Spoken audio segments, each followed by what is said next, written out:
អូយបងប្អូនឃើញបងប្អូនយើងគាត់មកអង្គុយច្រើនអញ្ចឹងតិចច្រឡំថាពួកគាត់ចំលៀសអីបងប្អូនអត់ទេគឺពួកគាត់មកអង្គុយមើលបជាវដែលចេញពីរូងភ្នំសំពៅបងប្អូននិយាយពីថាបើភ្ញៀវបរទេសវិញមកលេងច្រើនមែនទែនហ្មងសើបងប្អូនយើងគាត់ស្រឡាញ់សម្រស់ព្រះពុទ្ធរូបនៅខាងភ្នំសំពៅរហូតដល់ថ្នាក់លលឹមស្រែកស្រែកមិនក៏ពួកគាត់មកលេងដែរបងប្អូនហើយបានអីមិនស្រឡាញ់បងប្អូនមើលក្បាច់អូយដែលគេដាប់ចេញពីថ្មសុទ្ធតែបងប្អូនគឺថាស្អាតមែនទែនហ្មងអញ្ចឹងហើយបានថាតាក់ទាញបានទាំងភ្ញៀវជាតិទាំងភ្ញៀវអន្តរជាតិដើម្បីមកអង្គុយទស្សនាចាំមើលបជាវចេញពីរូងភ្នំផងបងប្អូននិយាយពីថាគាត់លើកមេដៃឲ្យហ្មងឃើញអត់បើនិយាយពីថាអ៊ំចាស់ចាស់យាយយាយមីងពូវិញគឺថាគាត់មកអង្គុយមើលបងប្អូនអើយនិយាយពីថាចម្លាក់ហ្នឹងខ្ញុំនិយាយមែនទោះបីមនុស្សសម័យឥឡូវគាត់ជាអ្នកដាប់មែនប៉ុន្តែស្នាដៃល្អខ្លាំងណាស់មិនថាខ្ញុំមកលើកណាទេក៏ខ្ញុំអាចសម្លឹងឃើញពីភាពស្រស់ស្អាតនៃចម្លាក់របស់កូនខ្មែរយើងក្នុងសម័យបច្ចុប្បន្ននេះដែរដល់ពេលឃើញស្អាតពេកចឹងតើអត់ចង់ហ៊ានថតបង្ហោះទៀតណាបងប្អូនខ្លាចគេចង់ទៅដើមទៀតហើយបើនិយាយពីការតស៊ូបងប្អូនយើងវិញបងប្អូនលលឹមច្រើនដែរនៅបាត់ដំបងងាយមិញហ្នឹងប៉ុន្តែពួកគាត់ត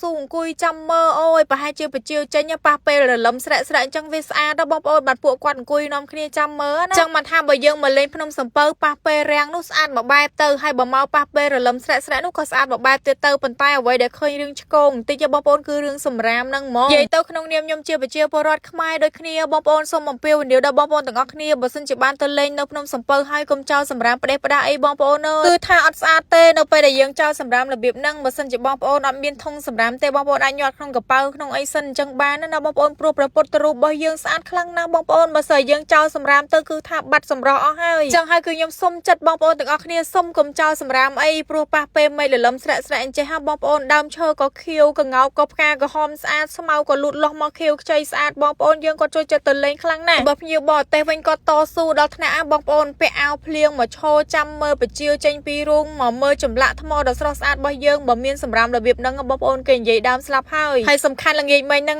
សូម្បីតែខ្ញុំក៏ខ្ញុំស៊ូទៅមើលដែរបងប្អូនដោយសារតែខ្ញុំជិះកាត់ទៅឃើញមនុស្សច្រើនខ្លាំងពេកអញ្ចឹងហើយក៏សម្រេចចិត្តចូលមកមើលខែលោមមានកម្មវិធីអីពិសេសប៉ុន្តែមកដល់អត់មានទេបងប្អូនគឺគាត់អង្គុយចាំមើលធម្មតារបៀបដូចថាអង្គុយលេងអង្គុយញ៉ាំអីមើលសម្រស់ធម្មជាតិដ៏ស្រស់ស្អាតមើលព្រះពុទ្ធរូបដែលឆ្លាក់ចេញបានឡើងស្រស់ស្អាតហើយក៏ចាំមើលបជាវនៅក្នុងសាលាឆទានទល់មុខព្រះពុទ្ធរូបដោយផ្ទាល់បងប្អូនហើយក៏មានស្វានិយាយពីថាស្វាគួរឲ្យស្រឡាញ់ហ្មងហើយមេឃកាន់តែល្ងាចលលឹមកាន់តែខ្លាំងបងប្អូនយើងនៅតែបុកមកច្រើនធម្មតាបងប្អូនមានតាំងពីព្រះសង្ឃដែលលោកនិមន្តមកលេងដូចគ្នាបងប្អូនអើយនិយាយពីថានិមន្តសុទ្ធតែដោះស្បែកជើងហើយដល់ពេលលលឹមខ្លាំងពេកបងប្អូនយើងគាត់អត់កន្លែងជ្រកបងប្អូនគាត់ទៅអង្គុយចាំមើលព្រះពុទ្ធរូបនៅក្នុងសាលាឆទានទាំងបរទេសទាំងខ្មែររបៀបនេះបងប្អូនឃើញអត់ស្អាតខ្លាំងណាស់មើលទៅបង្ហាញពីភាពអស្ចារ្យនៃកូនខ្មែររបស់យើងហ្មងអញ្ចឹងមកថារឿងឆ្លាក់រឿងដាប់ថ្មអីនេះគឺកូនខ្មែរយើងខ្លាំងណាស់បងប្អូនសូម្បីតែសម័យបច្ចុប្បន្ននេះក៏នៅតែមានអ្នកដែលគាត់ដាប់បានស្អាតរបៀបហ្នឹងដែរគឺទៅសើមែនទែនហ្មង